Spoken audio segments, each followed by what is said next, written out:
রমজানেরই রোজার সন্ধ্যায় জিলেপি এলো রে, সুজি দিয়া বানাইলাম জিলেপি গুলো রে। দেখো কতটা ক্রিস্পি হয়েছে,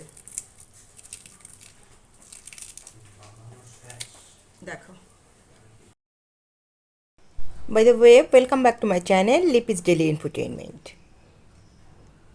যদি আমার চ্যানেলে বন্ধুরা নতুন হয়ে থাকো, অবশ্যই সাবস্ক্রাইব করে বেল বাটন প্রেস করে আমার সাথে থেকো। আর যে সকল বন্ধুরা পুরানো আছো তাদেরকে অসংখ্য ধন্যবাদ। বন্ধুরা, হাফ কাপ সুজি, 3 চামচ টক দইয়ের সাথে 6 ঘন্টার মতো ভিজিয়ে রেখেছিলাম। আর তারপরে সামান্য ফুড কালার দিয়ে এটাকে আমি ব্লেন্ডিং জারে নিয়ে নিয়েছি। আর খুব সামান্য একটু জল দিয়ে ব্লেন্ড করে নেব। 1 টেবিল চামচ কর্নফ্লাওয়ার দিয়ে দিচ্ছি।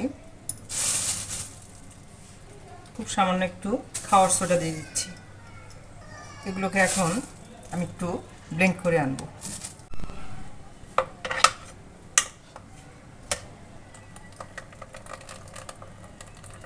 একটু বেশি পাতলা মনে হচ্ছে, আর 2 চামচ দিয়ে দিচ্ছি।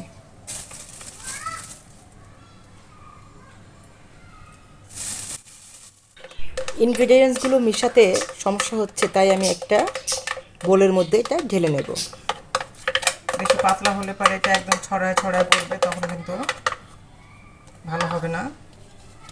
আমি আর একটু বেসন দিয়ে দিচ্ছি। তারপর আর একটু কর্নফ্লাওয়ার, সবই কিন্তু একটু একটু করে বাড়িয়ে নিয়েছি।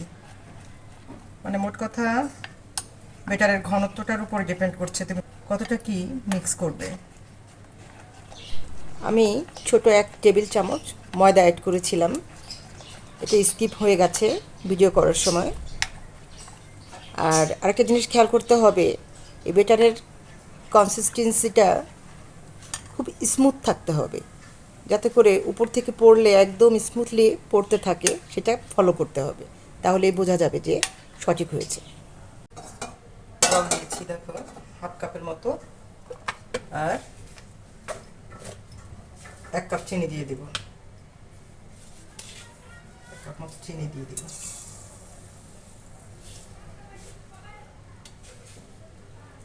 ঘন একটা শিরা করবো।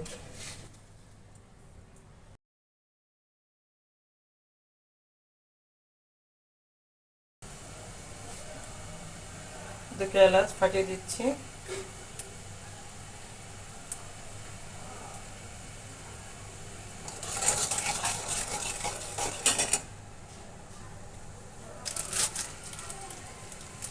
একটু ফুড কালার দিয়ে দিচ্ছি, খুবই সামান্য। এটা আঠালো শিরা তৈরি হয়েছে। আর দরকার নেই, বেশি করলে আবার শক্ত হয়ে যাবে।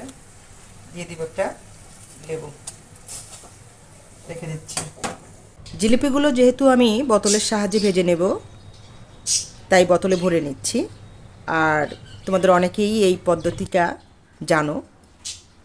একটা ছিদ্রি করে নিয়েছি, সেটা একটু বড় বড় ধরনের করে নিয়েছি। এভাবেই আমি এটা দিয়ে কাজ সেরে নেব আজকে।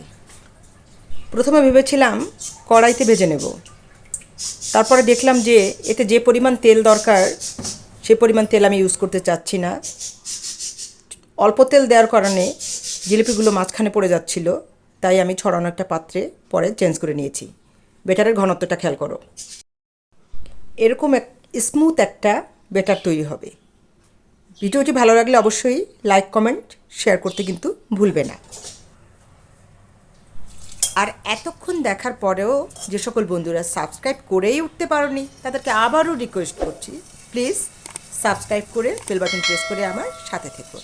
আর যারা ফেসবুক পেজ থেকে দেখছো তাদেরকে রিকোয়েস্ট করব পেজটিকে ফলো দিয়ে সাথে থেকো, ঠিক আছে?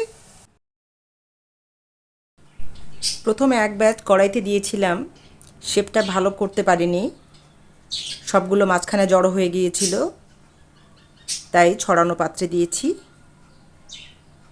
যারা একদম ডুবো তেলে, বেশি তেলে ভাজতে চাও তারা কড়াইতে করে নিতে পারো, সেক্ষেত্রে কিন্তু একদম ফুলকো ফুলকো চমৎকার জিলিপি উঠবে। এটাও ভালোই ফুলেছে, উপর থেকে ভালো বোঝা যাচ্ছে কি না বলতে পারবো না বন্ধুরা, তবে আমি দেখছি যেটা যে ভালোই ফুলেছে আর খুব ক্রিস্পি হয়েছে। এভাবে আমি 3 ব্যাচের মতো জিলিপি হয়েছিল আমার। আমি সমস্ত জিলিপিগুলো লাল লাল করে ক্রিস্পি করে ভেজে নিয়েছি, আর 1 মিনিটের মতো শিরায় ডুবিয়ে নেড়ে চেড়ে তুলে নিয়েছি। এটা কিন্তু বেশিক্ষণ লাস্টিং করে না ক্রিস্পি ভাবটা, যেহেতু সুজি দেওয়া আছে এবং শিরায় কিছুক্ষণ নাড়াচাড়া করার পরে প্রথম আধ ঘন্টার মতো হয়তো ভালো থাকে, তারপরে আবার একটু নরম নরম ভাব হয়ে যায়। তাই ভাজবে আর খাবে, ভাজবে আর খাবে, এই টাইপ হলে পারে দেখবে অসাধারণ জিলিপি তুমি নিমেষেই তৈরি করে ফেলেছো। বন্ধুরা দেখো, টক দইয়ের সঙ্গে সুজি মিশিয়ে কি চমৎকার জিলিপি করে ফেলেছি। প্রথমে একটু ঘাবড়ে গিয়েছিলাম হয় কি হয় না, দেখলাম এত চমৎকার হয়েছে, একটু ভেঙে দেখাচ্ছি, দেখো কতটা ক্রিস্পি হয়েছে। দেখো কতটা ক্রিস্পি।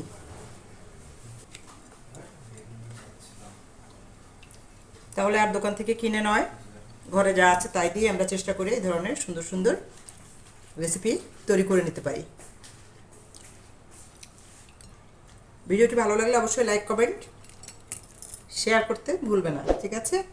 আর যে সকল বন্ধুরা এখনও সাবস্ক্রাইব করে উঠতে পারে না তাদেরকে রিকোয়েস্ট করবো সাবস্ক্রাইব করে বেল বাটন প্রেস করে আমার সাথে থাকবে, আর এরকম জিলাপি বানিয়ে খাবে, ঠিক আছে?